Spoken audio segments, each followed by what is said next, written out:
Welcome to Sorghum Smart Talk, a podcast brought to you through a partnership of national sorghum producers and the Sorghum Checkoff. I'm John Duff, coming to you from Lubbock, Texas. Today we're going to focus on marketing again, and specifically cost of production.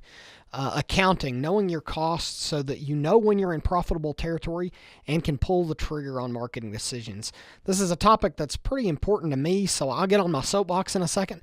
But first, let's learn a little more about John Miller. John, you went to Texas A&M for your degrees. Is that correct? Yes, I did. So that was ag economics. I know you had a master's. Did you do a PhD as well? I did back in the middle 90s, and I worked under a group of professors that operated a policy center, and we studied alternative outcomes to various shocks to the ag system. And it was a very, at the time, very sophisticated programming, and its foundation was basically financial management as well. So I think the last time we talked, you were going out of town, and I believe the A&M Alabama game was that weekend. Were you in Tuscaloosa for that? You know, I wasn't. That would have been good. Maybe I could have helped them get through there. Maybe it would have turned out better. I'm sorry I missed out on that for them, but I am going to the Kentucky game tomorrow night, so they better look out. All right. Well, maybe tears tomorrow night from Kentucky. I'll be looking for those. So, drag my soapbox out for a second.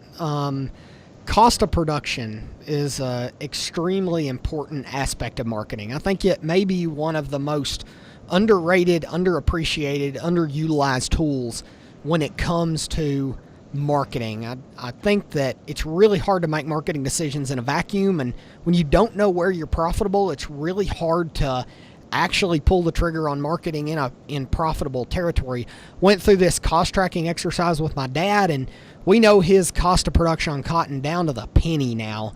And so when he knows he's in profitable territory, he pulls the trigger. And this year he did. Has about 40% of his cotton hedged, and it's in profitable territory. So with that, let's kick off. Tell me about your clients and their costs of production. Do they know their cost of production pretty well overall, or do they kind of shoot in the dark on that? How do they go about tracking those? You know, I would say that's one of the things that's changed a lot, in my 20 years of experience, working with these types of customers. All those years ago, say in the late 90s, I really didn't see a lot of rigid cost analysis. I mean, there were definitely some that did that. But of course, if you remember, it was a lot less expensive per acre to grow crops. There was a lot of self-financing. And so sort of year-end book balancing and normal tax accounting and the loan renewal process, I think gave most people a pretty good snapshot of where they were. And there's still some operations, I think, that kind of operate that way. They balance the books when the crop's all in and sold, and do their tax returns maybe with an accountant, early in the following year, and then do their loan renewal. And if all that runs smoothly, I think a lot of them maybe don't see the need to dig a whole lot deeper, into the financial analysis. But I think with the advent of, go ahead. What are they using, those platforms, for those growers that have moved to that level of analysis and they're not relying on the loan process to kind of balance the books? What are they using? QuickBooks, or do they do spreadsheets, or what are some of your clients using to track costs? Yeah, well, I think, like most small business, maybe even medium to large size businesses, that QuickBooks or its competitors are very popular, as far as balancing the checkbook and making payroll and doing those sorts of things.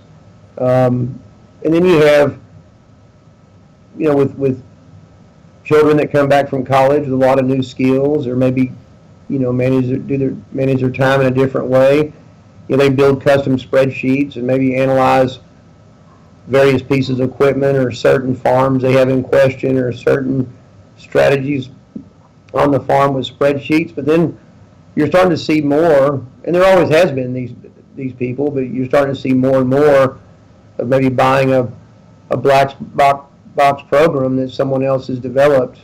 Just to name one, I can think of Red Wing, up in Minnesota, and they've actually bought up a lot of other programs over the last 25, 30 years, and a lot of farmers will use something similar to that to manage finances. And then too, there's so much record keeping on the farm with respect to chemical usage, various labor statistics you need to keep, and a lot of these programs now incorporate kind of a whole farm approach, where you can do a massive amount of analysis. Of course, the drawback to those types of things is that there usually is a fairly steep learning curve, to go from, say, a QuickBooks or, your own spreadsheets, or maybe you hire an outside bookkeeper, to take all your information and do monthly bookkeeping. But to go to a program, say you download off the web, that's a black box program, and you maybe have to email back and forth for technical support and that types of things, that can be a little more time consuming than a lot of people want. But I do know these programs have gotten more user friendly over the years. Obviously, they've had more and more years to incorporate the more sophistication we see in computer capabilities, just like phone calls like this, or texting back and forth, or chatting with online support. So I see this as a growing market for agriculture. I think another challenge too is that agriculture is a little bit unique in the timing of the revenues and the expenses, kind of the complication on the buying and the selling, and how that doesn't really coordinate with the expenses very well. And so, a single year doesn't mean the same to a farmer as it does to, a manufacturer of a fixed product. That's a great point there. You talk about a steep learning curve for farmers from a program and software perspective, but sometimes it's just as difficult to deal with concepts like what you're talking about. And you're kind of teasing it there. I'll just go ahead and push in that direction. Cash versus accrual accounting. For our listeners that aren't familiar with the difference between those two, the ups, the downs, the pros and cons of each, and how it relates to marketing decisions, talk a little bit about that, cash versus accrual. There's a few pluses and minuses for each. And, for most small business in reality, and then, personal finance management, I think cash accounting has kind of been the standard and probably continue to be so. Large business, particularly large corporations, if you want to use that term, I would say accrual is probably the standard, in the most widely used system. And of course, a lot of those companies are paying estimated taxes quarterly and budgeting quarterly, and a little more speedy of a timeline than say, a lot of small business. So whereas a cash accounting, you enter the expense when you write the check, right? And then when you enter the revenue when you receive the check. Whereas in accrual, it becomes a timing issue. When you incur the expense, you enter the expense rather than wait until you write the check. Or when you, say, for example, if you sold a piece of equipment in January, but maybe you didn't receive a check for it until February, but you've already entered that as an anticipated revenue. And I guess the big pro or con is just talk about one for time's sake, but under a cash accounting system, I guess you could see how if you waited for your cash to come in, you kind of get money balled up towards the end of the year, right? Particularly those firms like agriculture, or maybe even, say, retail, where they do 90% of their business in December. It's kind of hard to show an accurate picture of the year-round profitability or sustainability of that firm when you're entering all your expenses or revenues, in the final quarter. Whereas accrual, I think, is popular with bigger companies because it smooths those expenses and revenues out throughout the year, and lets you be a little more anticipatory, quarter to quarter, what your margins are. So I think that's probably the biggest And there's some subtleties about the way inventory is handled, and we can get off in the weeds about that. But I think the biggest thing is just the timing. And so I'll stand by the idea that personal finances and small business probably stay with cash just for the simplicity, the straightforward nature of it. But as a business gets bigger, they get encouraged to use accrual. And I would suspect that accountants, for most firms, they're probably doing both, to make various comparisons they need to.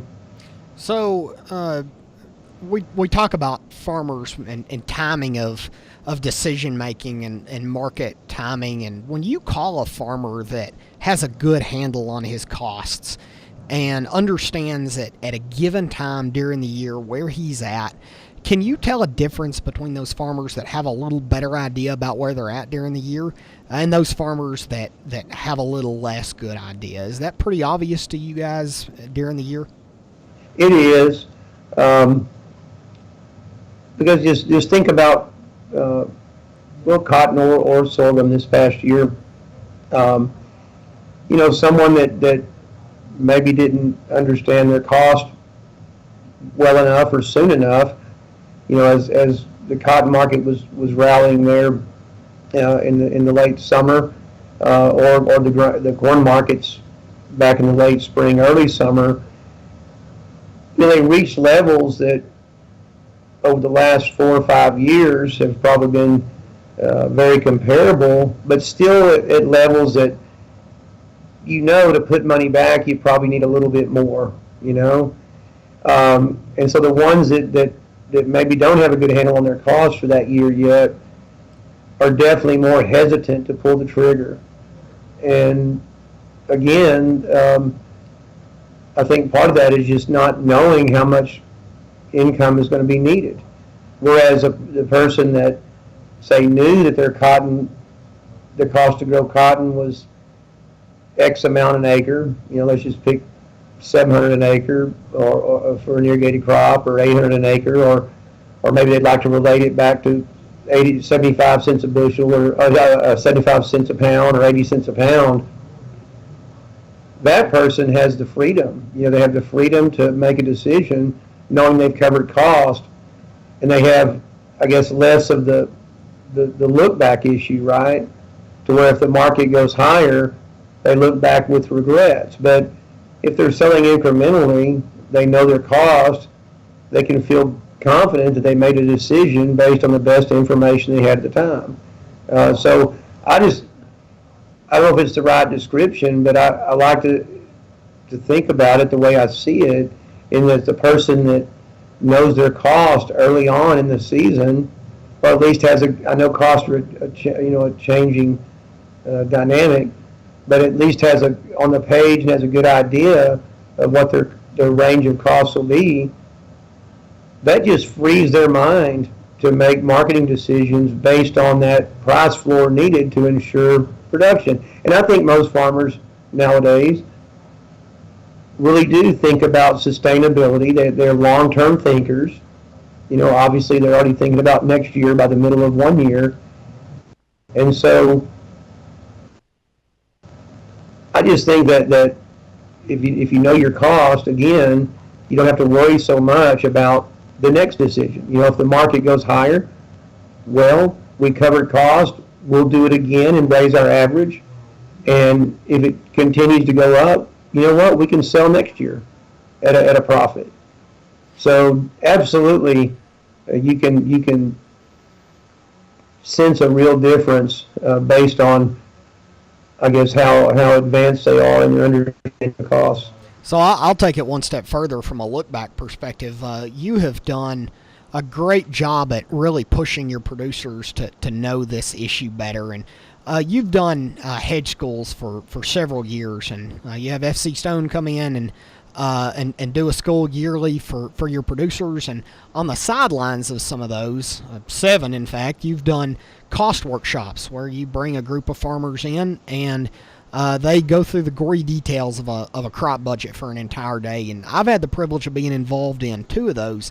And one thing that was very striking to me was a conversation at the last one that I went to where you had a producer that's been a long-term customer of yours, and they really sharpened their pencils with the last few years of lower margins, and they just looked back and realized in $7 corn years they didn't make a whole lot of money. And with their pencils sharper, and they shed a little bit of land, and they sold some assets that weren't performing, and they beefed up in places where they needed to beef up. And even as low as grain prices are for the next couple of years outlook, they're looking forward to actually making money over the next couple of years, and maybe even more money than they made in $7 corn years. And that was one thing that was extremely striking to me from the outcome of that workshop. But tell me about some of your feedback from those cost workshops, where a group of growers sit down and they talk as a peer group and they compare. Tell me what some of your feedback has been, because I love the concept and want to see it pushed out to other parts of the country.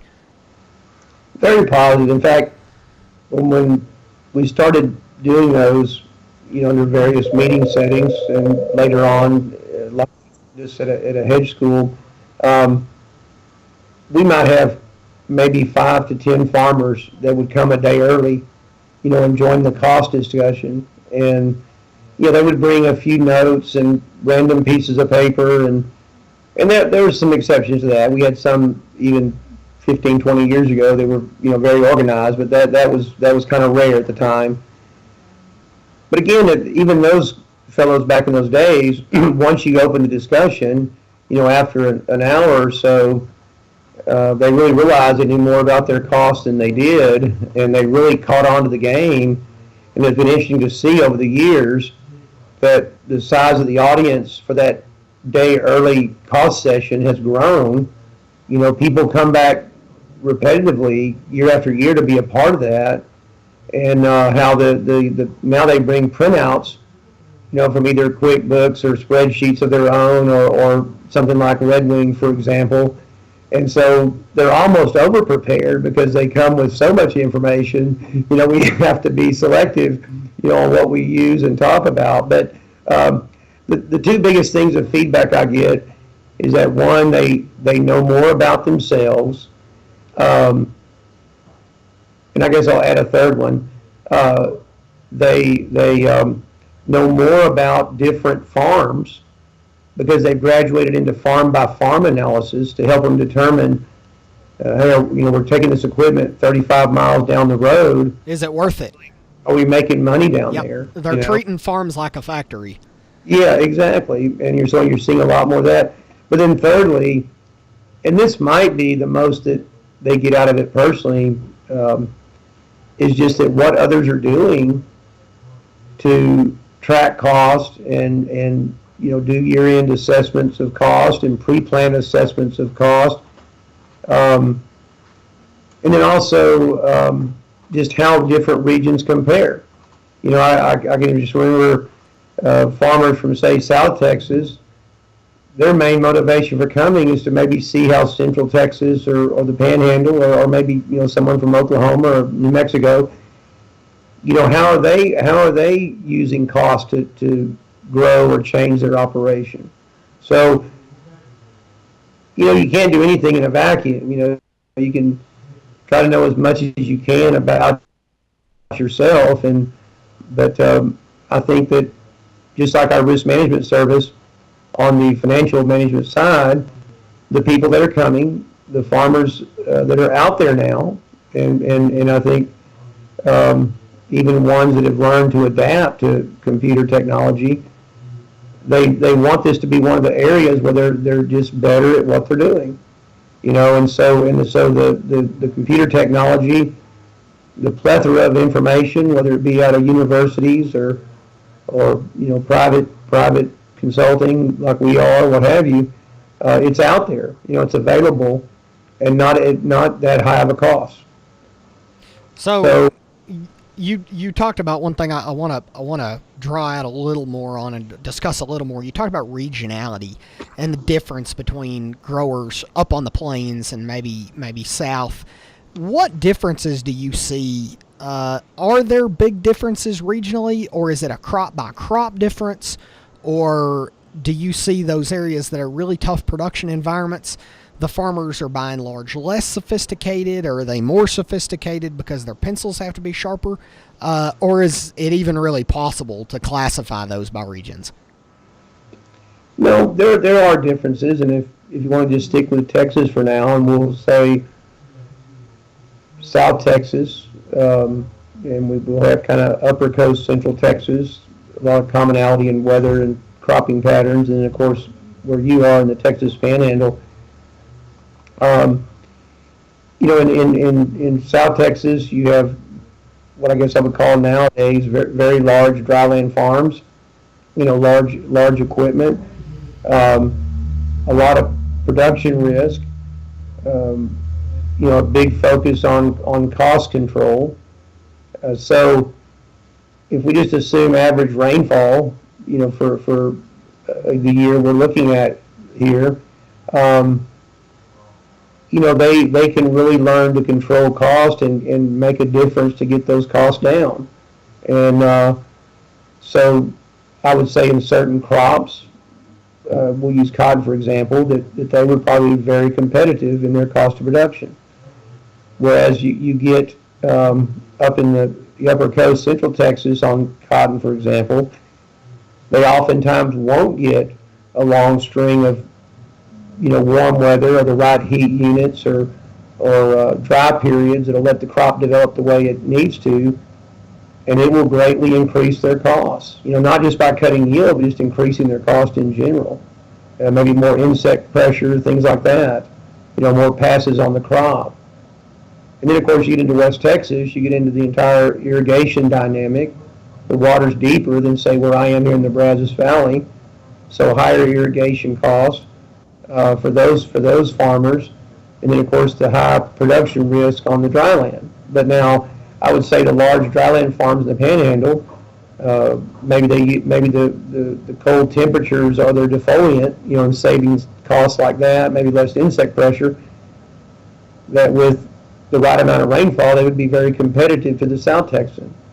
So, yeah, depending on the climate, the amount of rainfall and when that rainfall occurs, it can have a big effect on costs. And so what you get into is you start creating scenarios. And you say, well, in South Texas, cost of production could run on, say, this we just stay with cotton, it could be as high as 80 cents under certain yield conditions and weather, but it could be as low as 65 cents under a different condition. And so you go throughout the year monitoring that and trying to narrow that gap throughout the marketing season. So it's not something you just talk about at the conference in January. Absolutely.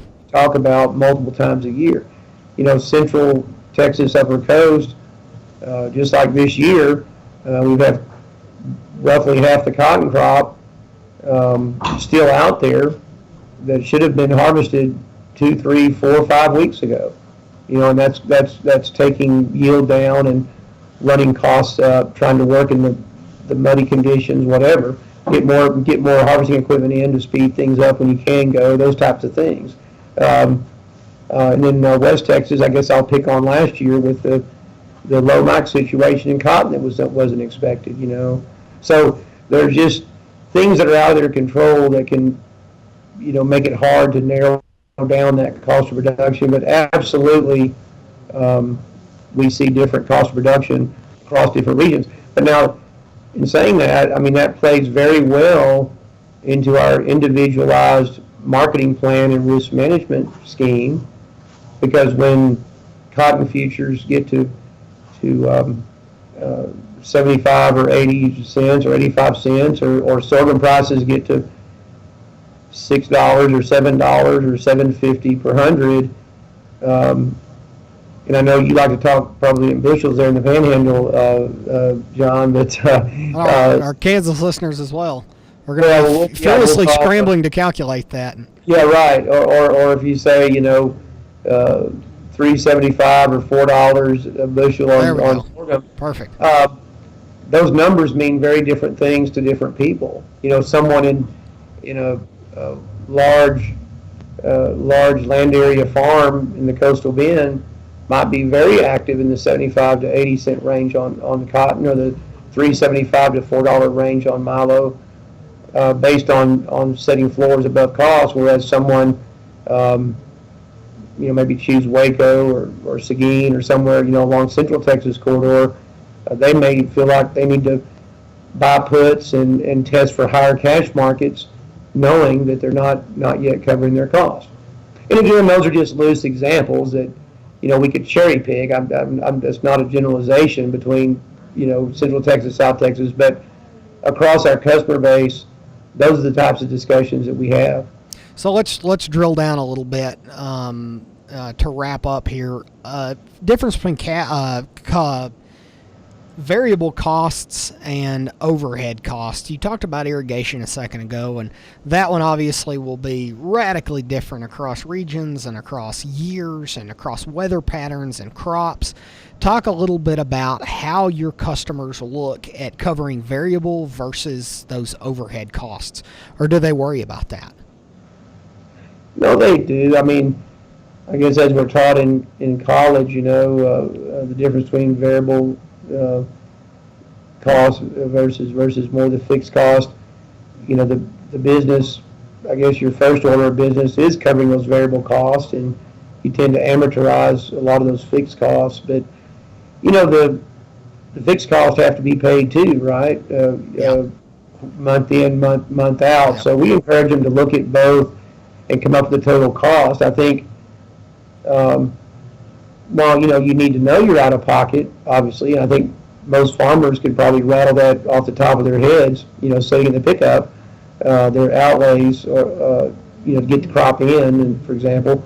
But that can kind of be a trap, a little bit, where you say, well, it cost me, I can put a corn crop in for $275 or a milo crop in for, $195, and then overlook the fact of these equipment payments, land payments and different things. At the end of the day, somebody still has to pay for those things. Right. So we like to look at a whole farm situation, and we like to look at we also like to look at total cost. And so when we do our cost analysis with farmers, we have a spreadsheet developed once you've been a part of that. And we obviously really number crunch the variable cost and get that down, and then start looking at fixed cost. In fact, we'll take those fixed costs. There are certain fixed costs, maybe a particular piece of equipment tied to only to one crop, that we can assign that to a crop. And so we'll have a sort of an allocated fixed cost that we can charge to a particular crop, and then an unallocated fixed cost that just gets spread out across the entire farm, right? And so I think that was an eye-opener for a lot of farmers too, because if they don't understand what their fixed costs are covering or how they're covering various crops, you'll really never come up with a true break-even, right? And a tractor, for example, it's probably going to get a little more of a workout on cotton than it is on sorghum, or for sure for corn, and for sure for wheat. So how do you charge, a tractor, say on the same acres of each crop, a fourth of it to each one? I mean, that just doesn't work. And so what we've learned to do, and I think it's the most accurate way, is to look at each crop's representation across variable cost, and then take those percentages and apply to fixed cost, to where you have some sense of a charge of fixed cost for each commodity. In other words, if variable costs are taken up 65% by sorghum, then sorghum would get charged 65% in those fixed costs as well. Correct. And there's other ways to do it, but I definitely think just charging it by the acre is probably not going to get you where you want to go. And then the more of those fixed costs you can allocate to a given cost, not only is it going to appropriately charge that crop, but it's going to get you down to a more accurate percentage to apply, right? And so between the crops. And so I would encourage